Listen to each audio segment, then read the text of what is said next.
Impact segment tonight, Fox News anchor Geraldo Rivera has been to Afghanistan 6 times. So I wanted to see what he thinks about President Obama's deliberations about sending more troops there. And Mr. Rivera joins us now. You are an interesting guy. You're a liberal social guy, kind of liberal guy. But then when it comes to military matters, you and Ollie North are like, you know, right on the same page. So I assume you want the 40,000 troops to Afghanistan. Well, I could tell you a very quick story. I was there, you know, you mentioned the 6 times, but one time particularly stands out in my mind. In 2004, I was with the 1st Battalion, 6 Marines, part of the 22nd Marine Expeditionary Force. The battalion was headed by that Lieutenant Colonel Genghis Khan, they called him. He was a guy who actually spoke Pashto.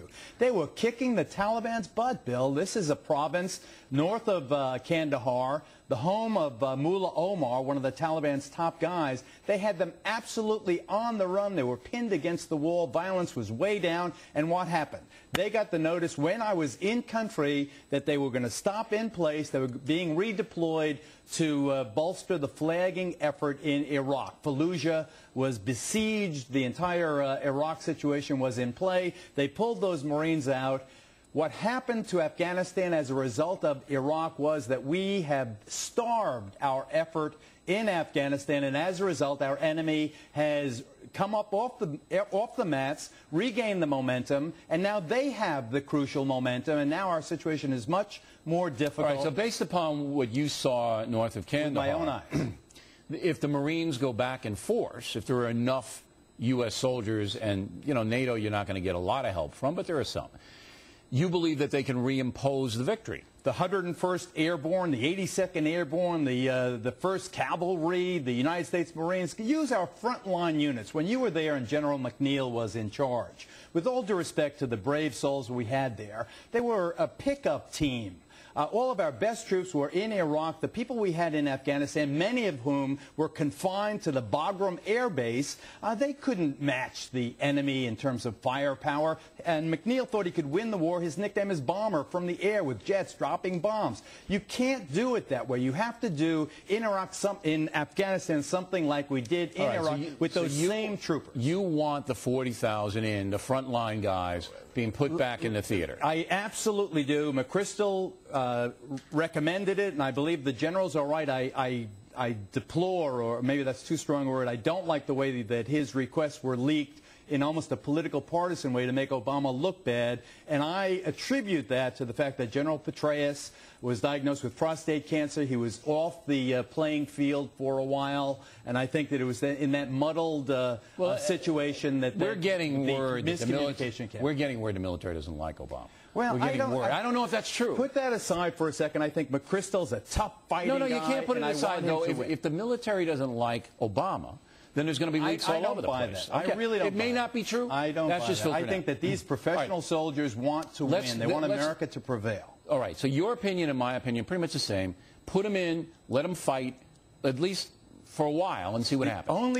First of all, Obama, you have to have the Taliban in the government. You can't not have some aspects of the Taliban in the Afghan government. If you want to pick off some Taliban, 60% of the Afghan people want them represented in the government. Fine, do what you did with the Sunnis in Iraq. It's a deeply conservative, very rigid society. We can't make Afghanistan into Los Angeles. Okay, that's fine. And if you want a few Taliban in there. But Obama now is looking weak to the world because he can't make a decision on this, is he not? Well, as I said, I believe that the reason he didn't pull the trigger, to use an unfortunate metaphor, was because the chain of command was temporarily disrupted by David Petraeus. So he didn't want to seem like he was being pushed around. That is what I think that there was a lot of innocent, rather than malevolent. It's enough now. Let's make a decision. I think the decision will come down, and I think that we'll generally honor McChrystal's requests. And I don't think the Oslo Peace Award has worth a hill of beans. What would you think about the Nobel deal? I was elated. I was stunned and happy and proud that now, my president what does Geraldo do when he's elated? The same thing I did when Sonia Sotomayor won the nomination to the High Court. I leapt out of my seat in joy. Really?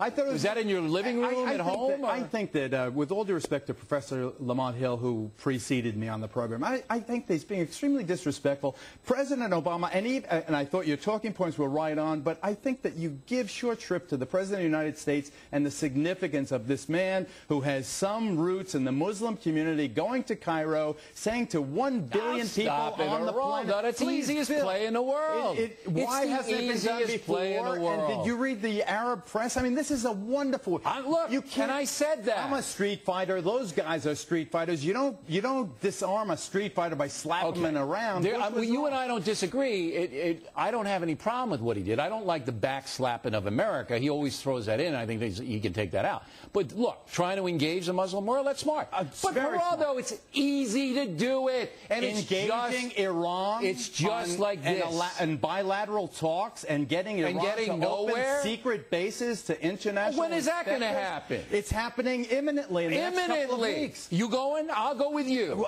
Well, let's go together. But I believe that this will happen as promised. You believe the Iranians are going to open it up? By weeks, and they have said as much. And you believe that? I think that in this case we win nothing by ignoring them or saying we're going to. We don't have to ignore them. You know, they know you have just. Geraldo Rivera has just morphed into Little Bo Peep. I've never seen it. Untrue. He believes the Iranians. You have morphed into Mr. Ostrich. You can't. Mr. Who? Ostrich. You can't pretend that Ahmadinejad I'm not pretending anything. Is without cards to play. You know, there was once a wise man that said. There was once a wise man that said, "Trust but verify." I agree. Okay? Wonderful.